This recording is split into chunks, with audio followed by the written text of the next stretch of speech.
daawooyinka oo sida tramadolka, xanuun baabiyaasha waaweynka ee hadda suuqa dadka ay sida fudud ku helaan kuna isticmaalaan waa daawooyin loogu talagalay inuu dhakhtar qoro. ciladooda ugu weynna waxay leeyihiin la qabsi. qofka waxaa laga yaabaa maanta inuu xanuunkii ay ka qaado, inuu active ka dhigto, laakiin daawadii wuu la qabsanaa, xataa asoo xanuun haynin ayuu isticmaali karaa. marka dadka horta waxaan ku baraarujinaa xanuunka haddii uu yahay wax fudud oo aad la joogi kartid oo nolol maalmeedkaagii aanan kaa dhibaynin, la soco oo la noolaa oo si fudud ha ku qaadan.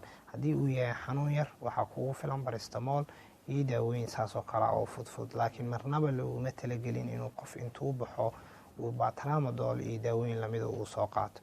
marka daawooyinkaas halis weyn ayay leeyihiin, xubnaha organada waaweyn ee jirka ayay dhibaato gaarsiiyaan, la qabsi ayay leeyihiin. qofka hodhowdiina markuu xataa isdhaho jooji inuu joojin waayo, uu dhibaato maskaxiyan uu la kulmo ayaa laga yaabaa. marka makula talinayo